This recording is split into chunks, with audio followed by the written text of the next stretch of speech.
മോശമായി പെരുമാറിയെന്ന് ആരോപിച്ച് സമൂഹ മാധ്യമങ്ങളിലൂടെ ദൃശ്യങ്ങൾ പ്രചരിച്ചതിന് പിന്നാലെ ജീവനൊടുക്കിയ ദീപകിന്റെ ജന്മദിനമായ ജനുവരി 17 പുരുഷാവകാശ ദിനമായി ആചരിക്കുമെന്ന് രാഹുൽ ഈശ്വർ. കോഴിക്കോട് പ്രസ് ക്ലബ്ബിൽ വിളിച്ചു ചേർത്ത വാർത്താ സമ്മേളനത്തിലാണ് രാഹുൽ ഈശ്വറിന്റെ പ്രതികരണം. 24 മണിക്കൂറും ലഭ്യമാകുന്ന ഹെൽപ്പ് ലൈനായ ഹോമീസ് മൻ കി ബാത്ത് എന്ന മൊബൈൽ ആപ്പും കൊണ്ടുവരുമെന്നും രാഹുൽ വ്യക്തമാക്കി.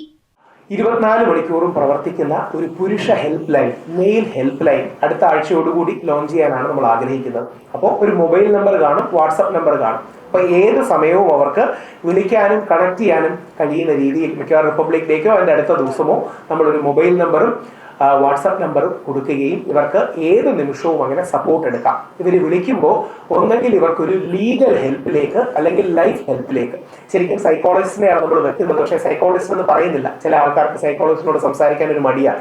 ഞങ്ങൾക്ക് മാനസിക പ്രശ്നം ഉണ്ടെന്നോ അല്ലെങ്കിൽ ജീവിത പ്രശ്നം ഉണ്ടെന്നോ അഡ്മിറ്റ് ചെയ്യാൻ തന്നെ പുരുഷന്മാർക്ക് മടിയാണ്. ഇവിടെയാണ് സാദിഖ് പറഞ്ഞ പോയിന്റ് വളരെ പ്രസക്തമാകുന്നത്. നമ്മൾ ആണുങ്ങളോട് ചെറിയ പ്രായം മുതലേ നീ ആണാണ്, കരയരുത് എന്ന് പറഞ്ഞാണ് വളർത്തുന്നത്. അപ്പോൾ ഈ വിഷമവും വേദനയും ദേഷ്യവും മനസ്സിൽ കടിച്ചു പിടിച്ച് പുരുഷന്മാരുടെ മാനസികാരോഗ്യം നശിക്കുകയും റിപ്രഷനിലൂടെയും സപ്രഷനിലൂടെയും സൂയിസൈഡിലേക്കും മറ്റും പോവുകയും കൂടെ ചെയ്യുക. പുരുഷന്മാർക്ക് തുറന്നു പറയാനും കരയാനും വിഷമം പങ്കുവെക്കാനും ഒക്കെ ഒരു ഡിജിറ്റൽ സ്പേസ് ചെയ്യുന്നു.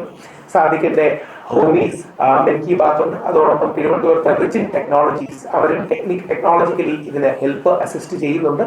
അപ്പോൾ അതോടൊപ്പം 2 കാര്യങ്ങളിലൂടെ പറഞ്ഞ് നിങ്ങളുടെ ചോദ്യങ്ങൾ എടുത്ത് അവസാനിപ്പിക്കാം. ബുധനാഴ്ച രാവിലെ കോഴിക്കോട്ടെത്തിയ രാഹുൽ ഈശ്വറും സംഘവും ദീപകിന്റെ കുടുംബത്തെ സന്ദർശിക്കുകയും വിവിധ സംഘടനകൾ വഴി സമാഹരിച്ച 3.70 ലക്ഷം രൂപ കൈമാറുകയും ചെയ്തിരുന്നു.